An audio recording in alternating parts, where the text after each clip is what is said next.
Good morning out there. Happy Monday to all you mothers. I hope you had an amazing Mother's Day yesterday and everything worked out as you had planned and maybe even a little bit more spectacularly. I was asked a question on what is a shadow. And I realize that I talk about shadows. I say it's the repressed part of you that other people didn't accept, so you buried it away. But that's so nebulous. So let me give you some examples. These are real life clients. I've talked to them all. They're all cool with me talking about them. I mean, obviously I won't identify them. One woman loved to paint. I went to her house. She was a fantastic painter, unbelievably great painter. And I'm like, how come you don't sell those? Or why don't you paint more? And she's like, oh, it's just a way I waste my time. And I'm like, well, that's an odd thing to say about painting. So we started digging deeper and deeper and come to find out, as a child, she loved to paint. She painted in school. She embraced crayons, drawings, everything. But her mother was like, you're never going to make money as a painter. Don't waste your time. You'd be much better getting into computers. And that's what she does, is computers. But think of the difference between painting, creative, and computers, O's and ones, O's and ones. I mean, programming is a little bit more intense than that, but I always think of them as O's and ones. So she spent all these years being a computer programmer when really she was born to be an artist. That's what a shadow looks like. I had another person, actually a relative in this case, whose mother used to always write novels.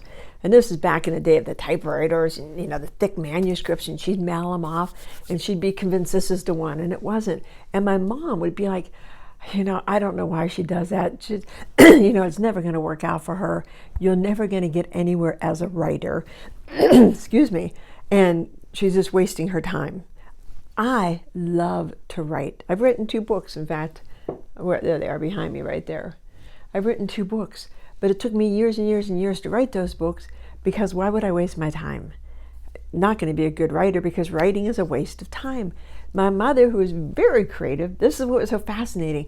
She did needlepoint. There was nothing she could not sew or needlepoint or crafty, but yet she viewed other things as a complete and total waste of time, as she would spend hours doing needlepoint, to which I would turn around and say, what a waste of time. But that was where she was good at. So you've got to think, where in your life have people said, man, you're really good at that. You're really a great public speaker. You really help people heal. You bake amazing cakes. I had another client who makes high-end baby quilts. And I mean high-end, so high-end, it's like really. But when she was younger and she did that, people mocked her. It's like, you're going to sew? What kind of money do you think you're going to make quilting? You're never going to make a dime quilting. And when she came to me when we started coaching, she was like, the light bulb went off, and she's like, wait a second. There's got to be a small market. And it's like, there's 8 billion people out there? You got to at least be able to attract 1% of them to at least look at you and then get going. And she's doing great now. But the shadows are the parts of us that we buried, that we put away on a shelf, or in a drawer. Somebody mocked you because you're really good at something. You went home and you put it in this drawer and you shut this drawer, and you forget it's there till you get older. And you start thinking, man, why did I not do that?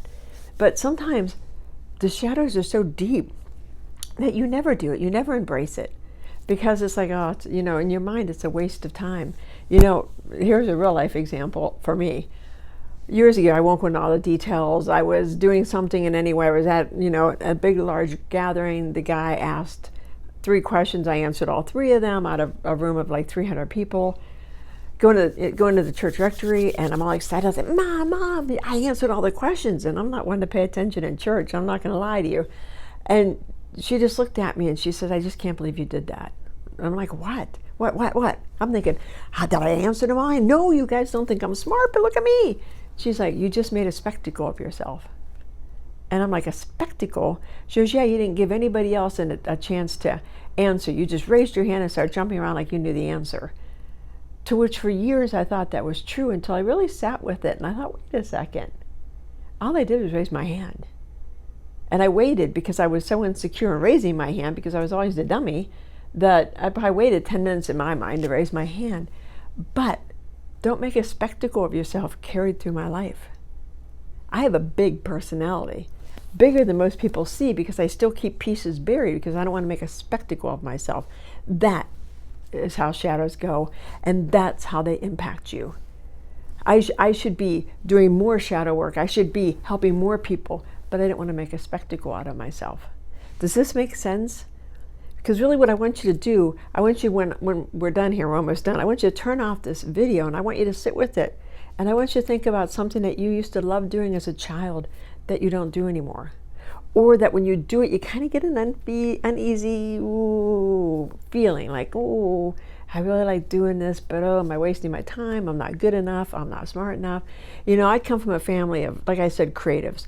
My mom can sew and do all that. My sister, same thing, needlepoint sew. Me, I can't sew. Every year, because back then we had to take home ec in school, I would get an A in cooking and an F in sewing. And I got an A in cooking because it was team cooking. I'm good with teams. By myself, but you would think, why didn't my mom sew it for me? Who knows? But you got to understand what you're good at and what you're not good at. You got to figure out, okay, this isn't my jam. I mean, I'm not going to go into sewing ever because it's not who I am. But as a child, I tried to. I would try needlepoint. I would try knitting, and I would try all that. And I didn't know how to knit, surprisingly. But I just wasn't good at it because it's not who I am. Discover who you are. Find out what your gifts are. We all have gifts unique to us. Find out what your gift is and step into it. And the minute you step into your gift, the minute that you're in your zone, you'll know it. For me, I just get this feeling like, yeah, I'm home. I do. I hear that voice, you're home. This is where you belong. So figure out what that voice is, that when you're in the right place, it might be a tingle, it might just be this comes easy to me. Could be any of that. Whatever it is, step into it and embrace